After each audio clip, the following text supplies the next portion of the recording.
भाजी चरस बड़ी बेतरस चरसियां च बैना बच्चा सूटा लाना पऊगा चरस लग गई ते सिरगट बनाना पऊगा तेरा अब्बा कहूगा चरसियां च बैना बच्चा सूटा लाना पऊगा ओ दी में मसली इधर आ मालशिया ओ बहन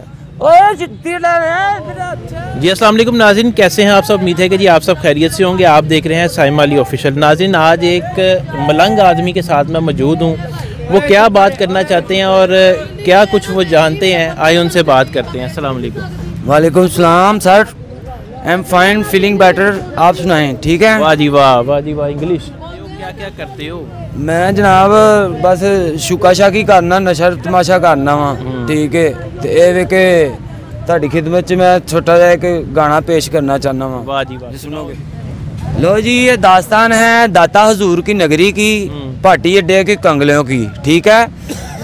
जरा गौर से सुनना। पार्टी अड्डे दे कंगले दाता दा लंगर खांदे, लंडे दे कपड़े पा के रावी ते नान जांदे। कोई पींदे ने चरसा, कोई पींदे ने सलोचन, कोई खुद न जख्मी करके करदे ने फिल्मी फैशन।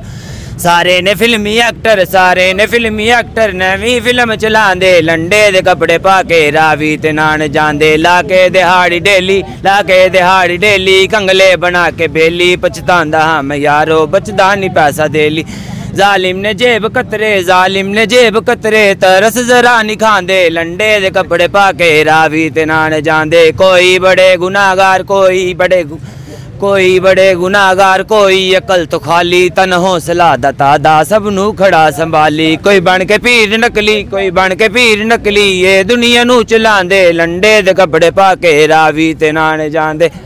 यादे घरे फिरन लई मिंटो पर कसवण लई, यादे घरे फिरन लई मिंटो पर कसवण लई, दाता दा लंगर खावण लई, रावी मिला नाम लई। ये लाश भी खबर तक मिस्तूल माला रोड़ा, ये ताजा ताजा गुलना दे सलोर माला रोड़ा। या कुर्बान अली पारक नशुआं दी जान। वाह जी वाह। अच्छा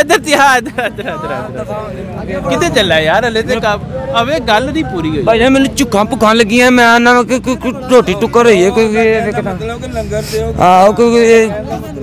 गल ते पूरी करदा। दरअसल ना ढिड दे विच कुछ जाएगा तो गल बाहर आएगी, ठीक है ना। तू गल बाहर कढ़, खाना तेनू मैं खवा दा यार। चाचू मैनू ना इंज, मैं तो चाचू हाँ। ਉਹ ਫਿਰ ਮੈਨੂੰ ਘਾਟਾ ਲੱਗਦਾ ਕਿ ਮੁੱਕਰ ਨਾ ਜਾਵਾਂ ਕਿ ਕਿਤੇ ਉਹ ਢਿੱਡ ਆ ਸਮਝਿਆ ਕਰੋ ਤੁਸੀਂ, ਖਾਲੀ ਹੈ ਢਿੱਡ ਤੇਰਾ ਮੈਂ ਭਰ ਦਿਆਂਗਾ, ਕਹਿ ਤੇ ਰਿਹਾ ਵਾਂ। ਉਹ ਤੁਸੀਂ ਭਾਵੇਂ ਬਜਰੀ ਸੀਮੈਂਟ ਪਾ ਕੇ ਭਰ ਦਿਓ ਤੇ ਮੈਂ ਨਹੀਂ ਪਾਉਂਦਾ ਬਜਰੀ ਸੀਮੈਂਟ। ਤੂੰ ਇਨਸਾਨ ਹੀ ਹੈ, ਨਹੀਂ ਪਾਉਂਦਾ ਬਜਰੀ ਸੀਮੈਂਟ। ਹਾਂਜੀ, ਹੋਰ ਕੀ ਆਂਦਾ? ਹੋਰ ਮੈਨੂੰ ਬੜਾ ਕੁਛ ਆਂਦਾ ਹੈ, ਪਰ ਗੱਲ ਕਰਨ ਦਾ ਮਕਸਦ ਹੈ ਵੇ ਕਿ ਇੱਧਰ ਮੇਰੇ ਨਾਲ ਆ ਕੇ ਮੈਂ ਤੇ ਲਿਖਣਾ ਚਾਹੁੰਦਾ ਵਾਂ ਕਿਤਾਬ। अच्छा, किताब के उत्ते टाइटल सब तो पहला यह होएगा ड्रग्स एंड डेथ। नशा एक मौत है लोको। ਉਹਦੇ ਉੱਤੇ ਸਾਰੇ ਨਸ਼ਿਆਂ ਦੇ ਨਾਂ, ਉਹਦੇ ਉੱਤੇ ਮਾਸ਼ੋ ਪੂਰੇ ਡਾਟਾ। ਇਹ ਨਸ਼ੇ ਦਾ ਇਹ ਸਾਈਡ ਇਫੈਕਟ, ਇਹ ਨਸ਼ੇ ਦਾ ਇਹ ਸਾਈਡ ਇਫੈਕਟ, ਇਹ ਨਸ਼ੇ ਦਾ ਇਹ ਸਾਈਡ ਇਫੈਕਟ। ਮੈਂ ਕਹਿੰਦਾ ਵਾ ਕਿ ਸਾਰੇ ਭਰਾ ਨਸ਼ੇ ਛੱਡ ਕੇ ਨਾ ਤੇ ਗੁੱਡੀ ਚੜਾਉਣੀ ਸ਼ੁਰੂ ਕਰ ਦੇਣ। ਤੇ ਮੇਰਾ ਭਰਾ ਨਸ਼ੇ ਨਾ ਕਰੋ, ਮੈਂ ਵੀ ਛੱਡ ਦਿਆਂ ਨਸ਼ੇ, ਮੈਂ ਵੀ ਛੱਡਣਾ ਚਾਹੁੰਦਾ ਵਾ। ਪਰ ਇਹ ਕਿ कोई 5 करोड़ रुपया होना चाहिए मेरे को छड्डण वास्ते। 5 करोड़ रुपया होवे फिर तू नशा छड्डेगा। 5 करोड़ ना तो तू अपना कमरा भर लेना, रोज कड्डेगा, रोज करेगा। नहीं कमरा नहीं भरांगा भाजी, मैं पहले। किन्ने अरसे तो नशा कर रहा? मैनू हो गए 4 साल नशा करदे। किस चीज़ का नशा करना? मैं बस इधर उधर वेखण दा नशा करना वा। नहीं, हाँ जी, इधर उधर तो अलावा पीना की है? मैं पीना वा भाजी चरस बड़ी बेतरस चरसियां च बैना बच्चा सूटा लाना पऊगा, चरस लग गई ते सिरगट बनाना पऊगा, तेरा अब्बा कहूगा चरसियां च बैना बच्चा सूटा लाना पऊगा। ओ दी में मसली इधर आ मालशिया, ओ बहन ओ जिद्दी ला इधर अच्छा इधर आ चंडगढ़ इधर आ फटाफट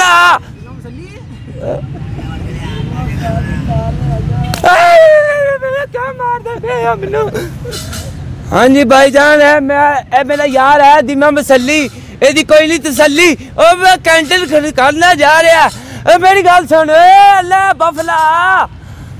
कि किन्ने अरसे तो इस पार्क च रह रहे हैं? मैं भरावा ले लेटेस्ट ही आया वा। लेटेस्ट ही आया किथों? अप्लाइड फॉर निकल के आया। आया किथों? मैं नारंग मंडी तो। ਨਾਰਕ ਮੰਡੀ ਤੋਂ ਹਾਂ। ਘਰ-ਬਾਰ ਛੱਡ ਆਏ ਆ? ਘਰ-ਬਾਰ ਛੱਡ ਕੇ ਆ ਗਏ? ਘਰ-ਬਾਰ ਛੱਡ ਦਿੱਤਾ ਤੇ ਘਰਦਿਆਂ ਨੇ ਮੈਨੂੰ ਕੱਢ ਦਿੱਤਾ ਤੇ ਉਹਨਾਂ ਨੇ ਮੈਨੂੰ ਆ ਕੇ ਵੀ ਕਰ ਦਿੱਤਾ। ਜ਼ਿੰਦਗੀ ਇੰਜ ਹੀ ਗੁਜ਼ਾਰਨੀ ਹੁੰਦੀ, ਕਹਿੰਜ ਇੰਜ ਹੀ ਜਿਸ ਹਾਲ ਚ ਮਲੰਗ ਮੋਜੀ। ਹਾਂ ਇੰਜ ਹੀ। ਹਾਂ ਬਿਲਕੁਲ ਸਹੀ। ਸ਼ਾਦੀ ਹੋਈ ਤੇਰੀ? ਸ਼ਾਦੀ ਹੋਈ? ਥੋੜੀ ਥੋੜੀ ਹੋਈ ਹੈ ਬਸ, ਮੈਨੂੰ ਪਤਾ ਨਹੀਂ ਲੱਗਾ। ਥੋੜੀ ਥੋੜੀ ਦਾ ਕੀ ਹਿਸਾਬ ਹੁੰਦਾ? ਉਹ ਯਾਰ 4 ਸਾਲ ਬੀਵੀ ਰਹੀ ਕੋਲ ਤੇ ਫਿਰ ਬਾਅਦ ਚ ਤਲਾਕ ਹੋ ਗਈ। ਸਮਝਿਆ ਕਰ। बच्चे बुच्चे है कि नहीं? नहीं बच्चे नहीं हुए। बच्चे नहीं है? नशियों की दास्तान आप भी सुने और दुनिया वालों को भी सुनाएं। और ये बहुत अच्छी दास्तान है। नशा छोड़ दे लोग को, सीधे पदरे हो जाएं, डेंटिंग पेंटिंग अपनी सीधी पदरी कर लें और तलाव में पा के रखे, किसी टाइम भी उड़ने को दिल कर सकता है। Bye bye. ये हमारे मुल्क के नौजवान हैं जो नशे की हालत में इस तरह के हो गए हैं। मेरे पास अल्फाज नहीं है, मैं इसके बारे में क्या बयान करूं। अल्लाह पाक इसको सीधा रास्ता दिखाए और जितने हमारे इस तरह के बहन भाई नशे की लत में हैं, अल्लाह पाक उन्हें हदायत दे और हिम्मत दे कि वो इस नशे को छोड़ के अपनी अच्छी ज़िंदगी गुजारें। उम्मीद करता हूं कि जी आज की वीडियो आपको पसंद आएगी। चैनल को सब्सक्राइब करें, वीडियो को लाइक और शेयर करें। मिलते हैं आपको किसी नेक्स्ट वीडियो के साथ। अल्लाह हाफिज़। कुछ कहोगे एंड पे? भूख लगी है टेढ़े खाली है, मैं ते जाना फजे पावे आले कोवे, वड्डी रोटी खानी है उथे।